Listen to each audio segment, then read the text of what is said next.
ప్రభునందు ప్రియమైన దేవుని సంగమా, దేవుని పిల్లల ఈ రాత్రి కాలంలో పరిశుద్ధాత్ముడు 39వ కీర్తన నుంచి మనతో మాట్లాడుతున్నటువంటి విషయం మనం గ్రహించుదాము. ఈ కీర్తనలో దేవుడు తెలియజేస్తున్న మాటలు, నా నాలుకతో పాపము చేయకున్నట్లు నా మార్గములను జాగ్రత్తగా చూచుకుందును. భక్తిహీనులు నా ఎదుట ఉన్నప్పుడు నా నోటికి చిక్కము ఉంచుకుందని అనుకుంటుంది. చూడరా, కీర్తనాకారుడు తెలియజేస్తున్నటువంటి విషయం ఏంటంటే, పాపము నాలుగుతో జరగకుండా నేను నా మార్గంలో జాగ్రత్తగా చూసుకుంటాను అని మాట్లాడు. కాబట్టి పాపము దేని ద్వారా జరుగుతుందని లేఖనం సెలవిస్తుందంటే నాలుకతో. నాలుకంట భయంకరమైన ఈ పాప ప్రపంచమైన శరీరానికి చిచ్చు పెట్టుదంట.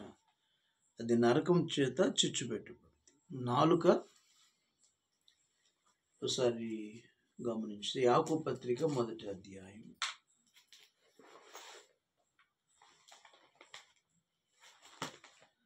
యాకోబు పత్రిక 1వ అధ్యాయం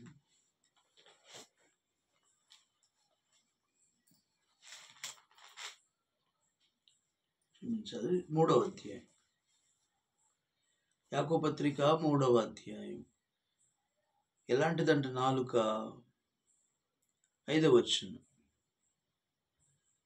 నాలుక చిన్న అవయవమైనను బహుగా అదిరిపడును, ఎంత కొంచెం నిప్పు ఎంత విస్తారమైన అడవిని తగులుడు. నాలుక అగ్నియే. నాలుక మన అవయవములో ఉంచబడిన పాప ప్రపంచమైన సర్వ శరీరమునకు మాలిన్యము కలుగు చేయొచ్చు. ప్రకృతి చక్రమునకు చిచ్చుపెట్టును, అది నరకము చేత చిచ్చుపెట్టబడింది. మృగపక్షి సర్ప జలరాశులలో జలచరములలో ప్రతి జాతియు నరజాతి చేత సాధు కాజాలును సాధు అయును గాని ఏ నరుడును నాలుకను సాధు చేయనేరుడు. అది మరణకరమైన విషముతో నిండి ఉంది, అది నిరర్గళమైన దుష్టత్వమే. దీనితోనే తండ్రిని ప్రభుని స్తుతించు, దీనితోనే దేవుని పోలికగా పుట్టిన మనుషులను శపించు. ఒక నోటి నుండి ఆశీర్వచనము శాపవచనం బయలువెళ్ళిన అసలు అలా ఉండకూడదు.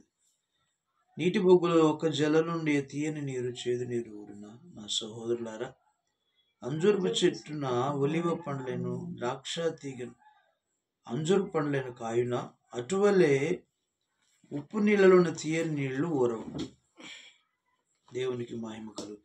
కాబట్టి నాలుక దుష్టత్వంతో నిండి ఉన్నది అని మాట్లాడుతుంది. నిరర్గళమైన దుష్టత్వంతో నిండి ఉందంట నాలుక. కాబట్టి నాలుక ప్రియులరా, మనలో ఉన్న పాప ప్రపంచమైన సర్వ శరీరమునకు మాలిన్యం కలుగు చేసి ప్రకృతి చక్రమునకు చిచ్చుపెట్టును, అది నరకము చేత చిచ్చు. కాబట్టి ప్రియమైన వాళ్ళ నాలుకలో కూడా ఏముందంట, నాలుకలో పాపము దాగి ఉందని. నాలుక అగ్ని అని మాట్లాడుతున్నాడు, నాలుకలో దుష్టత్వం ఉందని మాట్లాడుతున్నాడు. నాలుకలో కదా సర్వ పాప ప్రపంచమైన సర్వ శరీరానికి మాలిన్యం కలుగు చేస్తుందని మాట్లాడుతున్నాడు. మరలా తాను అగ్ని చేత ప్రకృతి చక్రమునకు చిచ్చు పెట్టుదంట, తాను నరకాగ్ని చేత చిచ్చు పెట్టబడుద్దండి పిల్లలు. కాబట్టి నిరర్గళమైన దుష్టత్వమే. కాబట్టి నాలుక ఏ మనుషుడు కూడా సాధు చేయలేడని మాట్లాడు. సరే, నాలుకలో ఏముందంట, దుష్టత్వం ఉందంట. నాలుక అగ్ని లాంటిదంట. నాలుక కదా మాలిన్యము కలుగు చేస్తుందంట. కాబట్టి తాను శరీరానికి మాలిన్యం కలుగు చేస్తూ ప్రకృతి చక్రమునకు చిచ్చుపెట్టుదట, అది నరకం చేత చిచ్చుపెట్టబడుతుంది. నాలుక కేవలము నిరర్గళమైన దుష్టత్వంతో నిండి ఉందని పరిశుద్ధాత్మ దేవుడు యాకోబు భక్తుని ద్వారా తెలియజేస్తున్నటువంటి శ్రేష్టమైన మాట. కాబట్టి నాలుకతో పాపము చేయకుండా ఉన్నట్లు అంటాడు దావీదు కీర్తనాకారుడు. కాబట్టి నాలుకలో ఏముండాలంట, ఏముంది? పాపం ఉంది అని అర్థం, దుష్టత్వం ఉంది అని అర్థం. ఆ నాలుక అగ్ని లాంటిది అని అర్థం. నాలుక ఇంకా అలాగా మాట్లాడు కదా. పరిశుద్ధాత్మ దేవుడు ఏమంటున్నాడు? ఇంకా మనం గమనిస్తే ప్రియమైన వాళ్ళ నాలుక గురించి పరిశుద్ధాత్ముడు లేఖనాల్లో చూస్తే 15వ అధ్యాయము సామెతలు 15:4 ఇలా ఉంది. సాత్వికమైన నాలుక జీవవృక్షం అంట, దానిలో కుటిలత ఉన్న ఆత్మకు భంగం కలుగునని మాట్లాడు. మరొక వచనం చూద్దాం. 18వ అధ్యాయం 21వ వచనం. 18:21. జీవ మరణములు నాలుక వశము, దాని యందు ప్రీతిపడువారు దాని ఫలము తిందురు. జీవ మరణములు నాలుక వశం అంట. కాబట్టి నాలుకలో ఏముందంట? జీవం ఉంది, మరణం ఉంది.